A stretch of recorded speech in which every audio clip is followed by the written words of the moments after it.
I'm going to show you the check-in process done very simply for the Disney Cruise Line once your date comes up.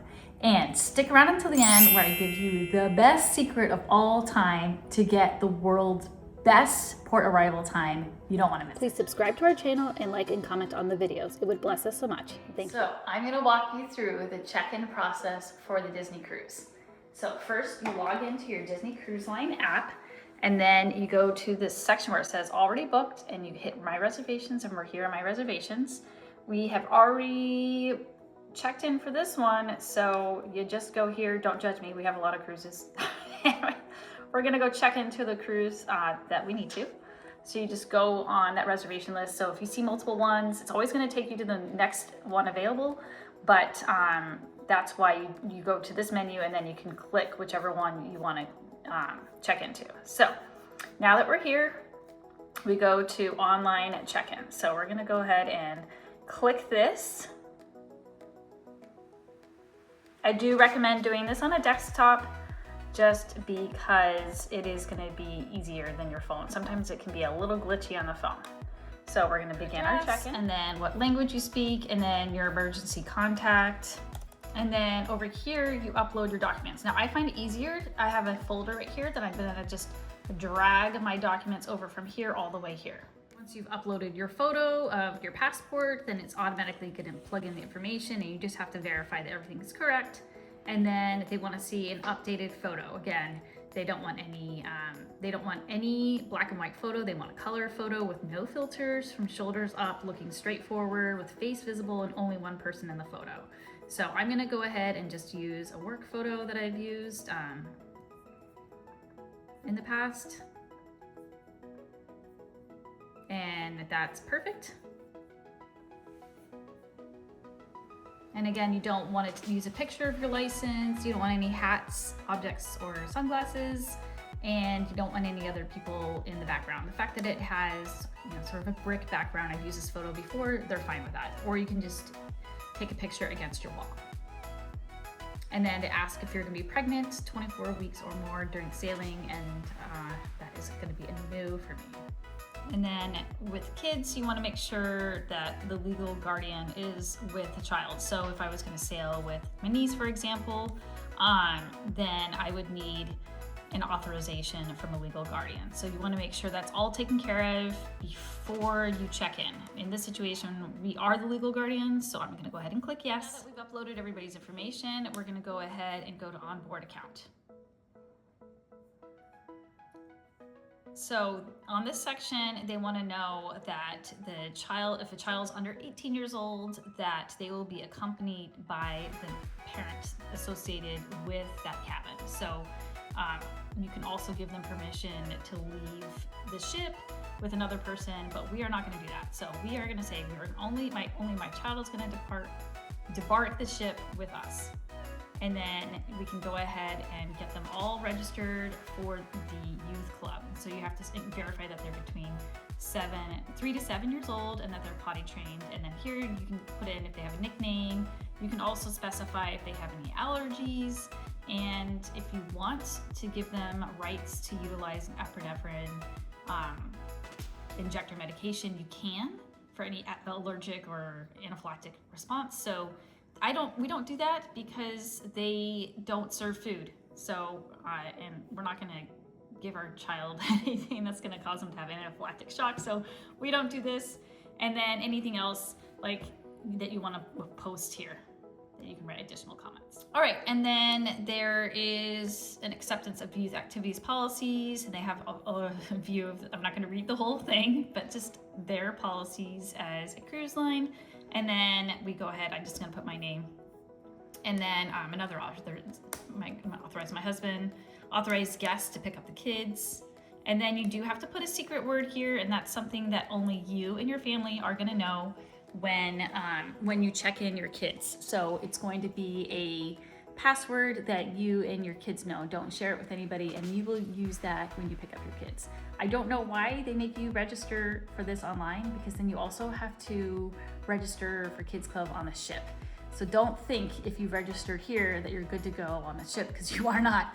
So I do recommend on embarkation day, one of the first things you do is go to Kids Club, because holy cow, if you wait until after the muster drill, there's gonna be like a 30, 45, sometimes an hour wait just to register your kids. So I do recommend doing that. One of the first things. After you've registered your kids for Kids Club, then you have to put in all your information here. So here you need to have all your flight information available. I recommend just writing it down on a little index card, and then that way you don't have to kind of search for it, and they just wanna know where you're gonna be before and after the cruise.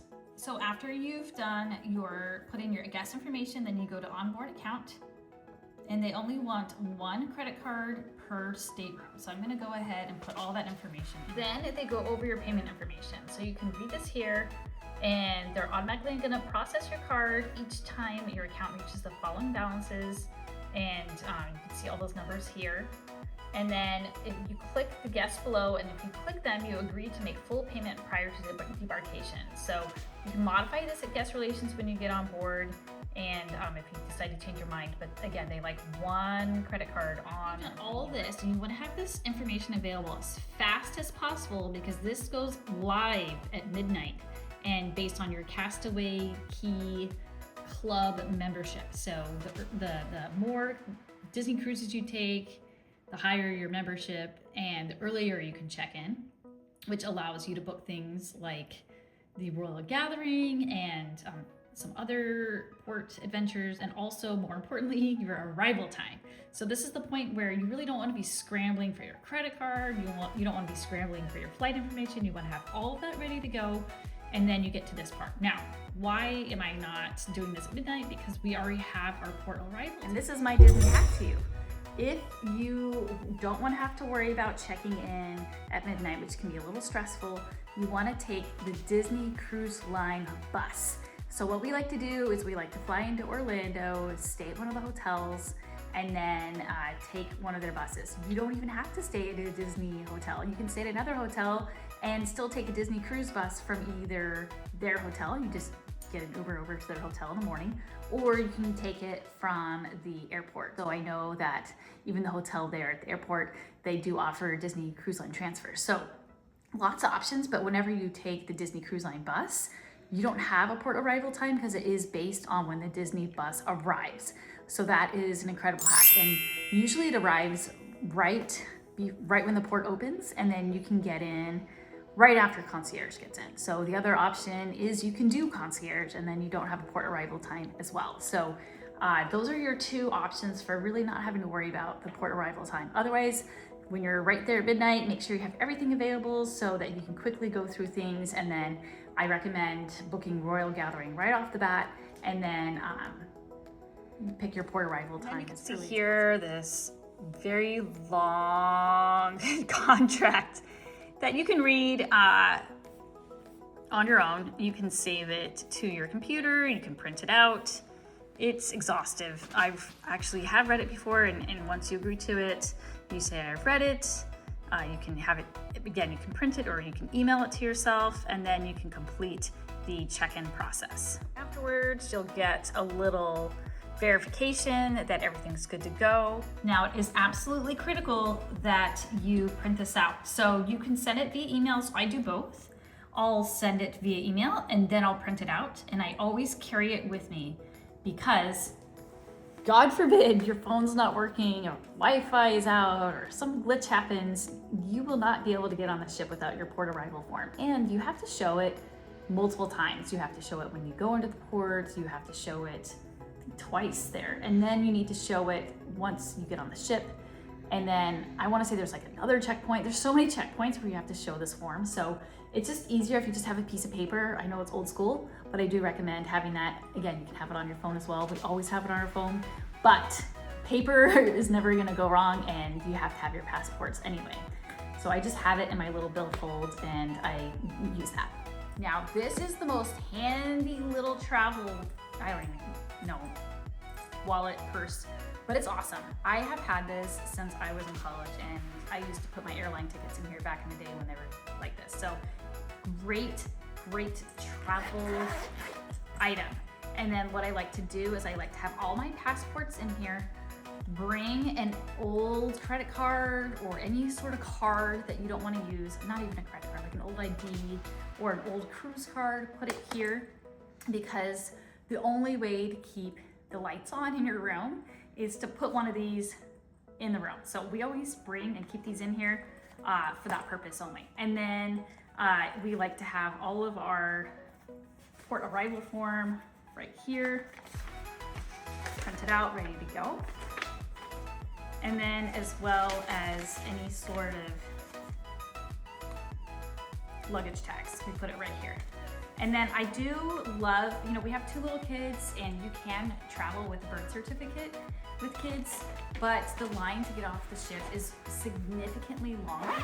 And if you have a passport for your kids, then you're just gonna jet through the checkout process. So getting off the ship is gonna be significantly faster if your kids have a passport. So I do recommend, if you're able to get a passport for your kids. If not, just know the check-in process is gonna be a little bit longer and you'll need to bring all those travel documents with you as well, birth certificates and everything else. We actually will bring that with us as well on top of the passports, because I don't know, we're OCD like that. But this is really great. And then, you know, it has this little handy dandy wrist strap, and love it. So get something like this, and then as soon as you pull out your passport and any other travel document, you just stuff it right back in here, zip it up, and hold it, put on your wrist, and you know it's safe. You're not gonna forget about it, because you're gonna have to take these documents out a lot.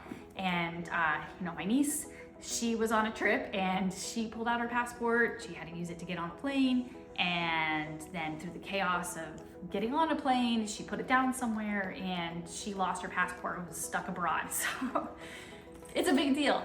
Whenever you take those items out, don't worry about anybody waiting behind you. Make sure you put it back in your folder, zip it up, store it, you know it's safe, keep going. Now that you're all checked in for your cruise, you guys, the most important thing is to have the best time ever, and you will have the best time, because family time, it is the best time. Have a blessed day.